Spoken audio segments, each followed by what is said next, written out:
Hey everybody, I'm sure you've seen the WNBA statement on the investigation, and I want to address this with the same energy I did the first time, because if you really know me, I always try my absolute best to uplift the WNBA, to celebrate the amazing players, the coaches, and of course the fans. That is something that is at the core of everything that I do. Just a quick follow-up on it. Just because you coached in Indiana, did you ever have any issues with that while you were coaching there? I think my focus was always on the team and on the organization and doing my job as best as I could. And so, yeah, that's kind of what it is. Well, guess what?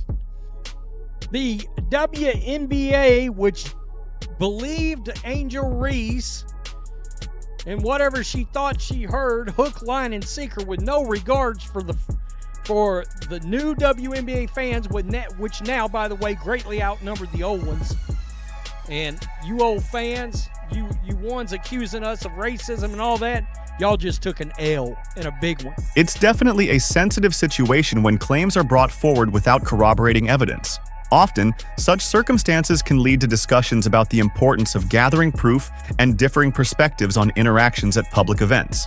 Angel Reese's situation highlights the challenges faced in verifying claims based on social media discussions alone. It's crucial for both players and fans to engage in dialogues that support mutual respect and understanding. WNBA released a statement today, essentially clearing Fever fans of the misconduct allegations from the Fever Sky game, the season opener for both teams. The current buzz centers on whether Angel Reese and her supporters deliberately stirred up controversy to target Caitlin Clark and Fever fans. Many are also curious about how instant karma seemed to strike those who amplified the accusations, including some prominent ESPN reporters. This situation highlights the complexities of social media-driven narratives and the importance of responsible journalism. Looks like the Chicago Sky has released a statement pretty much saying, "We lied." Here's what's truly astonishing. The WNBA conducted a comprehensive investigation into the alleged racist comments. And the outcome?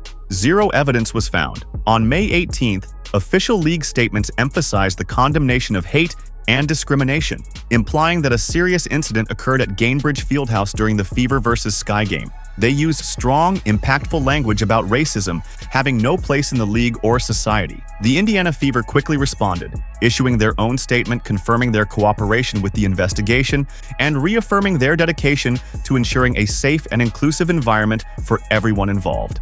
It is absolutely embarrassing. And the fact is that originally it's, oh yeah, you know, we're looking towards everything. Then they had to double down. They actually redacted this statement. They redacted a statement. They redacted the statement saying we're looking at everything, saying, no, we're actually not looking at most of the stuff. We're looking at a lie spread on social media that went viral. We are looking into a literal lie spread on social media that got spoken into fact. We're looking at a lie. No one at the game reported hearing any suspicious or racist comments. Coach Tyler Marsh frankly admitted his team had no idea about any hate speech until it blew up on social media afterward. When asked when he first became aware of the alleged remarks, his reply was brutally straightforward. When everyone else did. Just think about that for a moment. The head coach of the Chicago Sky, right there on the bench, had zero awareness of any inappropriate comments directed at his player during the entire game. It raises serious questions about the validity of the claims and the timing of the accusations. Now, talk about investigation with your team is going to investigation. Yeah, I think we agree. I think we're, in compliance with them, with the league, and obviously there's no room or space in our game for hate. So we're complying with everything that's going on. Coach, when did you become aware that there was hate speech that happened? I think when everyone else did. I think that it's something that we heard about, and so again, we're just forthcoming with anything that the league is able to do investigation-wise. The Chicago Sky organization was entirely caught off guard, discovering their own players' alleged experience through Twitter posts and viral videos, rather than directly from Angel Reese or anyone present at the game. This timeline makes little sense if something truly occurred during the match. Courtside media covering the game didn't report hearing anything suspicious or inappropriate. Additionally, security footage revealed no unusual activity, and audio recordings from the arena found no evidence of racist comments, further questioning the validity of the accusations. Oh, Tyler Marsh is about to get run out of Chicago. First things first, let's hear what Angel Reese has to say. Let's hear Angel Reese, and if you guys pay attention, listen to her voice and listen to how she's on the edge of breaking down. Very funny. Hate speech. Yeah, obviously there's no place in this league for that. I think the WNBA. Let's also watch the nervous body language, the nervous twitching. Yeah. Our team and our organization has done a great job supporting me. I've had communication from everyone, from so many people across this league, and being able to support me and going through this whole process. Obviously, it could happen to me, it could happen to anyone, and I think they've done a great job supporting us in this. How did it affect you Saturday, trying to do your job, trying to play, and having this going on simultaneously? Yeah, obviously it's tough, but I think I have a great support system. I'm loved by so many people, and obviously in the moment it's hard to hear, but my support system is great. The WNBA's investigation was thorough, collecting testimony from fans, team members, and arena staff, along with an in-depth review of all available audio and video footage from the game, leaving no detail overlooked. The Indiana Fever organization also cooperated fully, confidently asserting that their fans weren't involved in any misconduct. Their transparent and proactive stance demonstrates they believed their fan base had nothing to conceal and supported a fair, unbiased inquiry. I didn't think these things would be a topic this year. It's certainly not at this point, but here we go again. Because now Indiana Fever players, all right, are getting called into question. Indiana Fever fans are getting called into question today. We got one post on here where somebody's literally calling, they're talking about there should be a boycott. That's what it really is, of the All-Star game over player safety. The WNBA's investigation ultimately appeared to be a chase after shadows, fueled primarily by social media rumors and unverified allegations. For 9 days, the league poured resources into uncovering evidence of an incident that seemingly never occurred. They meticulously reviewed every available audio and video clip, interviewed arena staff, team officials, and fans nearby, and analyzed security camera footage from multiple angles around the court. On May 27th, the league announced the conclusion of their probe with a straightforward but damaging statement. The allegations of racist fan behavior during the game were not supported by any evidence. After all the hype and official declarations, what the league found was what many at the game already sensed: nothing. No racist comments, no inappropriate fan conduct, and no proof to back up the viral claims that had dominated social media chatter for over a week. The league is also taking a big L because there's no apologies to any fans whatsoever on this totally BS statement released by the WNBA. Yeah, you found nothing. That's great. That's accurate. Guess who told you you would find nothing? The entire Indiana Fever fan base said you weren't going to find anything.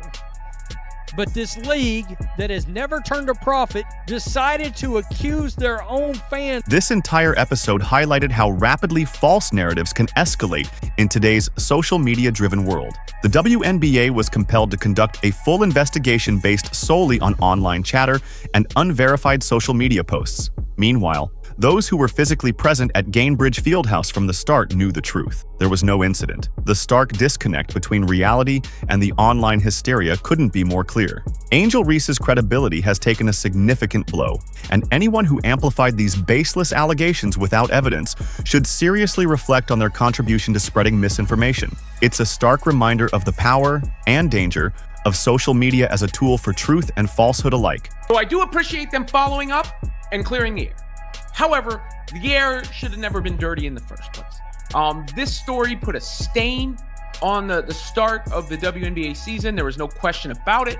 It continued to paint a narrative around Fever fans and Caitlin Clark fans that is not fair, and in this case was totally not warranted. Let's break down how this controversy actually originated, because it didn't come from anyone directly involved or present at the game. The initial allegations spread through viral social media posts and videos, yet none of these contained definitive audio or visual proof of inappropriate comments. Many anonymous accounts shared clips with vague, unsubstantiated claims about what fans supposedly said. However, when the audio was actually examined, it was often unclear or entirely absent. The social media posts ended up doing most of the heavy lifting, filling in the blanks with speculation that the actual footage and evidence simply couldn't support. This shows how quickly unverified claims can gain traction when fueled by sensational social media narratives. That there shouldn't have been a statement until there was something of substance. Because to me, the statement itself is what opened up the entire can of worms. right? Like, I had seen the nonsense on social media. I was at the game, mind you, and it was a regular ass sporting event. I mean, nothing out of the ordinary. Fans cheered their team. They booed the other team. Good environment, fun game. They were happy afterwards. I think Fever fans were happy afterwards, of course, because their team smacked the Chicago Sky, smacked Angel Reese and company. It's shocking how the most aggressive advocates of this story weren't even at the game. Within hours of the Fever versus Sky matchup ending, these social media users began sharing clips and making bold assertions, none of which were backed by solid proof. They took grainy footage with questionable audio and transformed it into what they claimed was definitive evidence. The truth is, when you carefully review these viral posts, the so-called evidence crumbles. The audio quality was poor, the context was completely missing, and the supposed comments couldn't be clearly identified. Yet, social media users filled in the gaps with speculation, quickly turning their assumptions into perceived facts just hours after the game concluded. This is where everything spiraled out of control. People began tweeting and reposting these unverified claims, adding their own commentary and assumptions.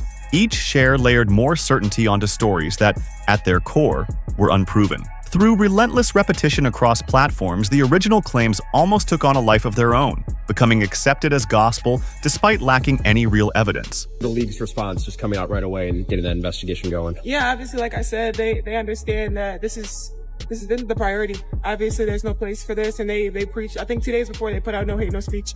And obviously, the women in this league, they know that, and know there's no space for that. And I believe that every player in this league deserves to be treated with respect and want to come to work and just have fun and have a great environment to work at. So I think they've done a great job putting that out, and we're obviously just going to respond as they need to.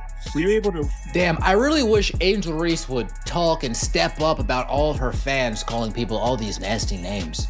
Oh, how being silent is such a blessing. Such a blessing it is to be silent and have nobody being critical of you.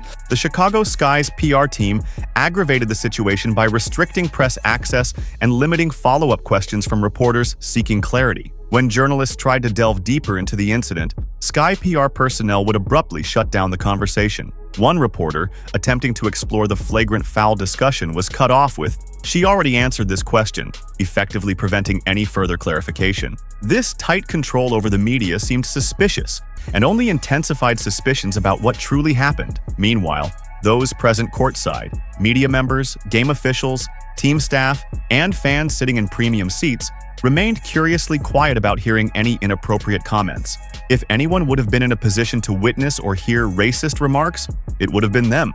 Yet, they chose to stay silent on the matter. Their silence speaks loudly, especially considering how quickly sports insiders typically report on controversial moments during live games.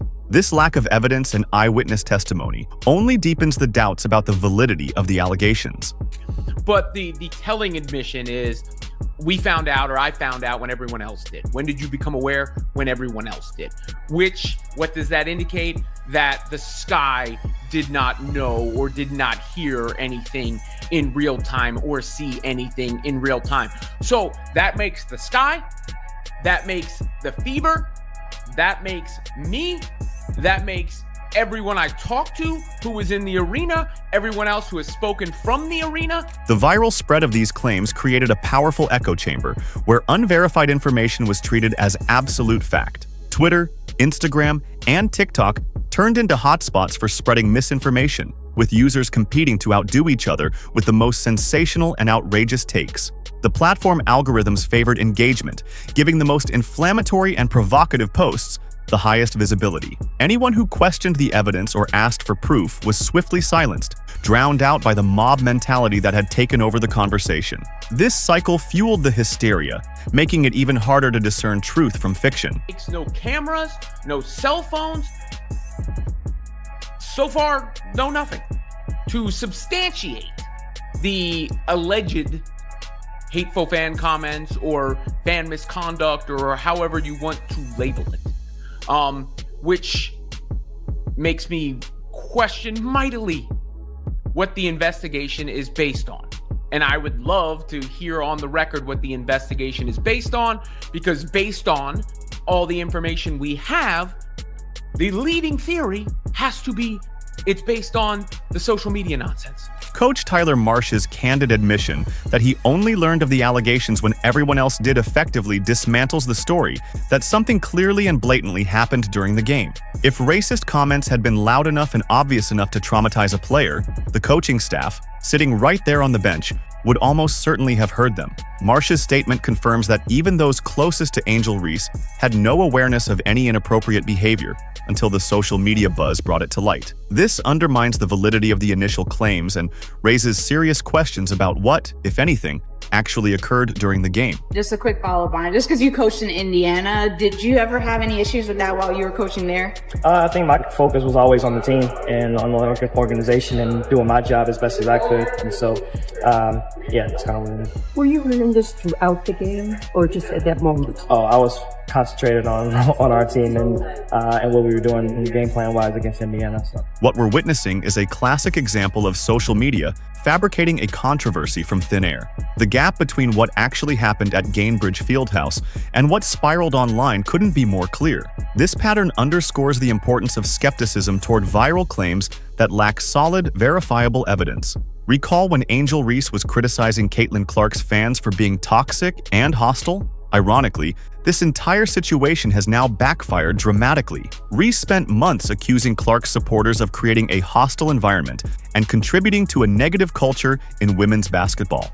She cast herself as a victim, suggesting that unruly fans had made the sport less welcoming for players. Her narrative painted Clark's fans as the main problem. Yet, ironically, the current controversy reveals how such claims can quickly unravel when based on unsubstantiated social media hype. Of course, you didn't substantiate the allegations because they were baseless rumors spread online by Angel Reese fans. Now, Angel Reese finds herself at the heart of allegations that seem entirely fabricated, targeting the very fan base she has been criticizing. The WNBA's investigation uncovered no evidence of racist comments from Fever fans, leaving Reese in an uncomfortable and ironic position. She dedicated significant time to condemning Clark's supporters for their behavior, only to have the league's thorough review reveal nothing. The timing couldn't be worse for her credibility. After all her criticism of other fans, the investigation's findings, showing no misconduct, highlight the stark contrast between her accusations and the reality, raising serious doubts about her narrative and trustworthiness.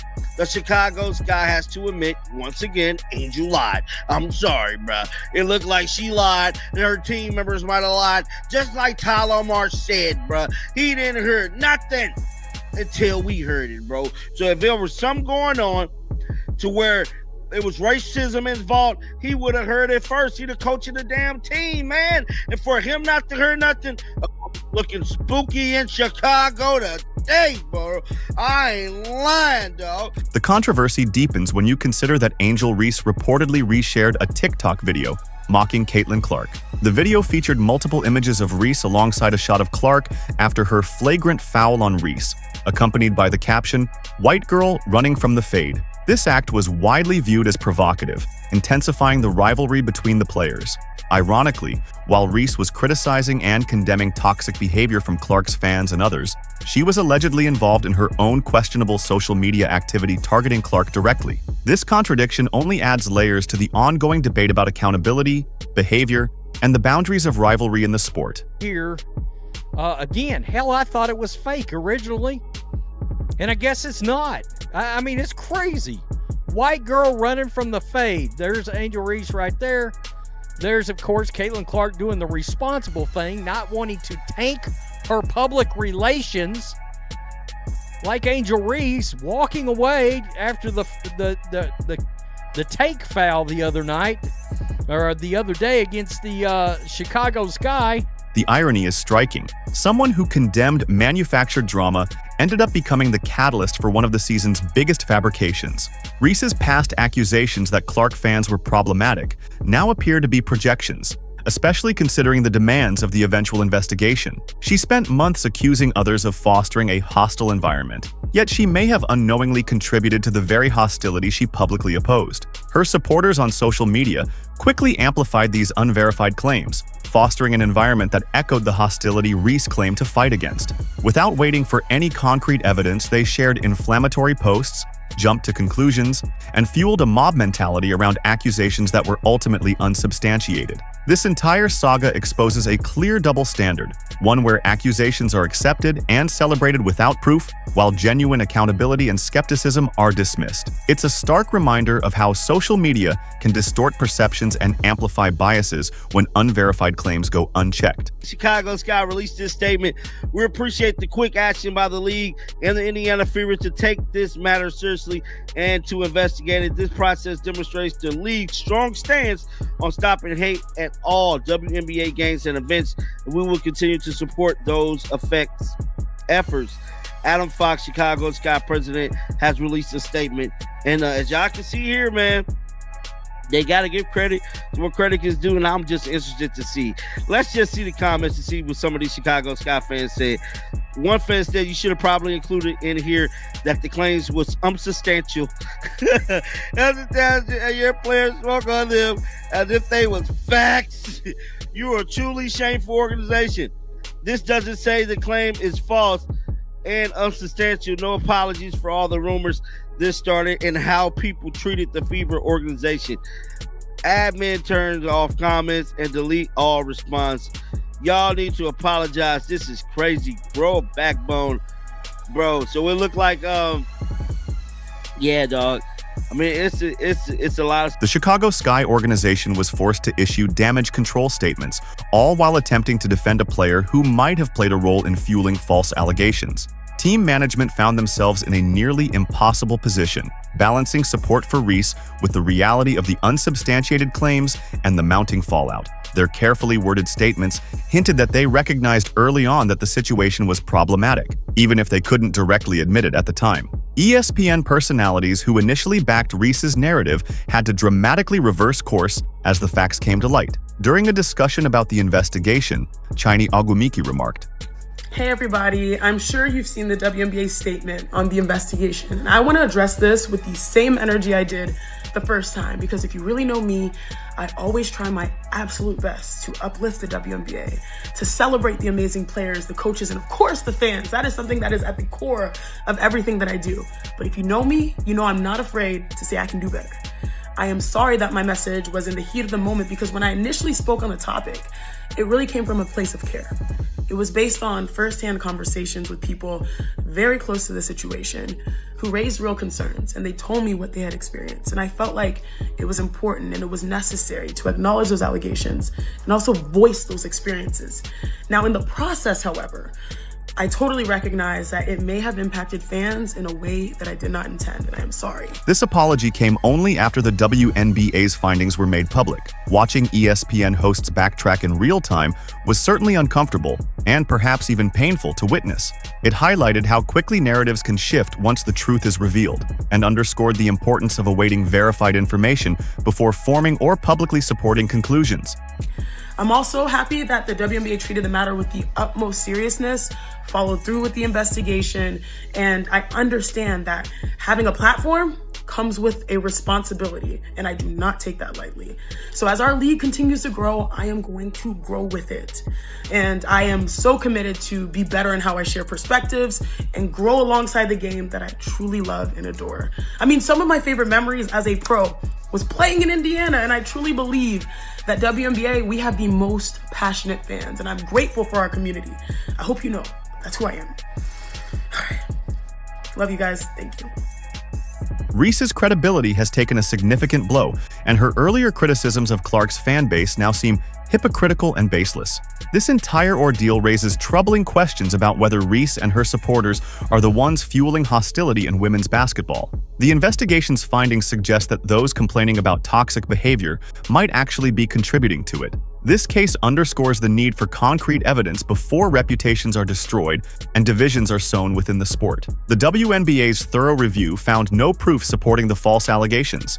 Meanwhile, social media enthusiastically spread unverified claims for over a week, fueling controversy without any basis. Instead, let's support players like Caitlin Clark, Kelsey Mitchell, Sophie Cunningham, Lexi Hull, Aaliyah Boston, and the entire Indiana Fever team. Athletes who focus on elevating the game through their skill and dedication. They show up, perform at an elite level, and let their talent speak for itself. The 2025 WNBA season should be about celebrating growth and talent, not chasing after social media ghosts and false narratives that only hurt the sport we're trying to build. Thanks for watching. Don't forget to like, subscribe, and turn on notifications so you never miss an update. Click the video on the screen. See you in the next one.